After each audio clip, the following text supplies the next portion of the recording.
Se hoje você abre o navegador e interage com qualquer aplicação minimamente sofisticada, há uma chance enorme de que o JavaScript esteja rodando ali, mesmo discretamente sustentando a experiência inteira. O curioso é que essa linguagem, que hoje é praticamente onipresente, não nasceu como uma aposta estratégica, nem como um projeto meticulosamente desenhado para dominar a web, mas como uma resposta urgente a um problema muito específico dentro de uma disputa comercial que estava longe de ser técnica. Aqui quem fala é Micaela Martins, da Coders Company, e hoje eu quero reconstruir com você como uma linguagem criada em cerca de 10 dias, sob pressão e com informação incompleta, acabou se tornando uma infraestrutura global. E mais importante do que a curiosidade histórica é entender o que esse processo revela sobre padrão, poder de mercado e posicionamento técnico. Então vamos lá comigo!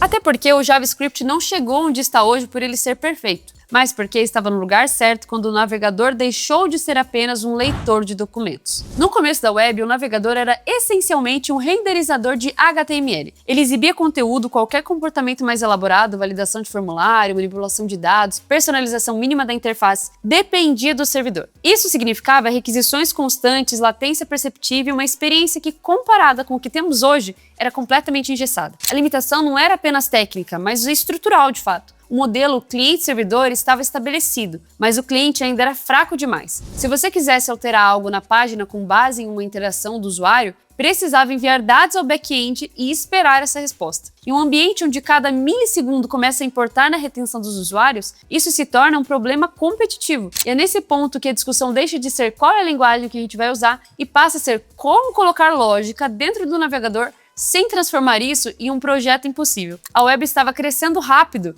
para continuar dependente exclusivamente do servidor para cada pequena interação, e o navegador ainda precisava ganhar algum nível de autonomia. É então que, em 1995, a Netscape dominava o mercado com o Navigator. Ao mesmo tempo, a Microsoft começou a reagir com a Internet Explorer. Essa disputa não era teórica, ela definia quem controlaria a porta de entrada da internet. A Netscape já apostava no Java, promovido pela Sun Microsystems, como solução robusta para aplicações mais complexas dentro do navegador, principalmente através dos applets. Só que o Java não resolvia o problema das interações simples. Ele era um pesadelo para o que a maioria das páginas precisava naquele momento. Era necessário algo menor, embutido no browser, que pudesse rodar direto no cliente, que não exigisse a estrutura completa de uma aplicação em Java. Algo que fosse simples o suficiente para adoção rápida e poderoso bastante para destravar também a interatividade básica. É nesse cenário que Brendan Eich é contratado com uma missão muito clara: criar uma linguagem que funcionasse no navegador e criar ela rapidamente. Em maio de 95, Eich desenvolveu a primeira versão da linguagem em cerca de 10 dias. O prazo por si só já indica que não havia espaço para refinamento acadêmico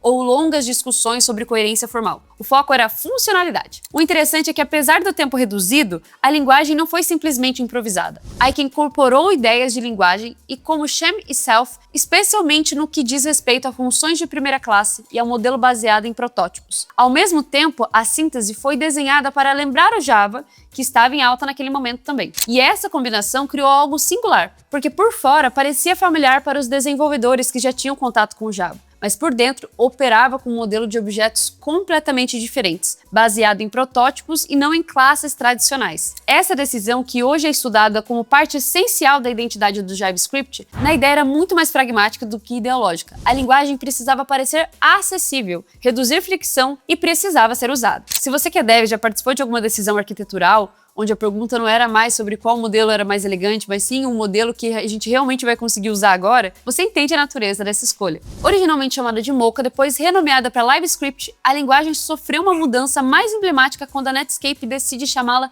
de JavaScript. A decisão não foi nem técnica aqui, tá? Ela foi estratégica, porque o Java, lembra, ele já estava em ascensão, associado à promessa de aplicações robustas e multiplataforma. Então, vincular o nome da nova linguagem ao Java era uma forma de aproveitar o hype e essa popularidade. O problema é que isso criou uma confusão conceitual que atravessaria décadas, e até hoje tem gente que confunde, viu? JavaScript não foi concebido como uma versão simplificada de Java. Ele não compartilha sua estrutura fundamental nem seu modelo de classes tradicional. Ainda assim, o nome ajudou na adoção. Aqui aparece um ponto importante para qualquer desenvolvedor que pensa além do código. Decisões de marketing, quando alinhadas com o contexto tecnológico, têm um impacto estrutural. A associação ajudou a linguagem a se espalhar mais rápido do que talvez se espalhasse com um nome mais neutro. Você não concorda? Quando a Microsoft entra de forma agressiva na disputa com o Internet Explorer, surge uma tensão inevitável. O nome JavaScript estava ligado a Netscape e a Sun, lembra? A Microsoft responde criando então a sua própria implementação, o JScript. Na prática, as linguagens eram semelhantes, mas não podiam ser idênticas. Então, pequenas diferenças de comportamento começaram a surgir entre os navegadores. Um código que funcionava perfeitamente em um ambiente quebrava completamente no outro. Para quem desenvolvia, isso não era nenhum detalhe, né? Era um aumento de complexidade.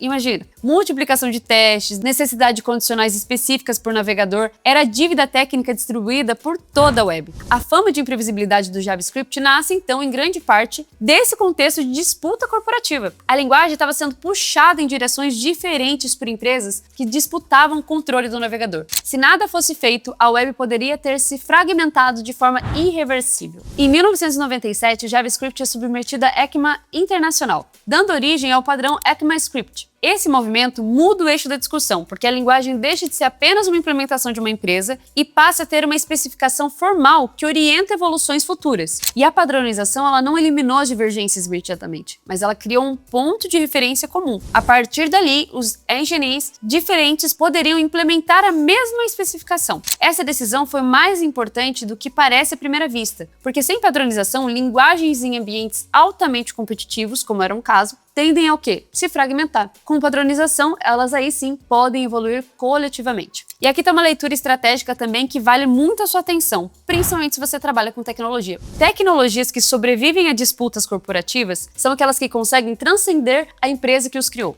Quando uma linguagem se torna um padrão formal, ela ganha independência estrutural. E aqui você percebe como o JavaScript quase se tornou uma vítima da própria disputa que o fez nascer. O que garantiu sua permanência não foi uma perfeição inicial, mas a padronização e consolidação como base comum da web. Quando uma tecnologia atinge esse nível, ela deixa de ser ferramenta para se tornar então uma infraestrutura. E é essa infraestrutura que define como o mercado global se organiza. Entender como padrões se formam, como sobreviveram a guerras corporativas e como se consolidam com base dominante é exatamente o tipo de leitura que diferencia um dev técnico de um dev estratégico. Se você quer desenvolver essa visão e usar isso a seu favor para se posicionar no mercado internacional, agende agora uma consultoria com o time da Coders. O QR Code está aqui na tela ou você pode acessar também pelo link que está na descrição. Agora, volta comigo aqui para a parte mais interessante, que é como algo criado em 10 dias passou a sustentar aplicações de uma escala global. Com o passar dos anos, o JavaScript evolui junto com os navegadores. Engenharias mais sofisticadas são desenvolvidas, como o V8 no Chrome,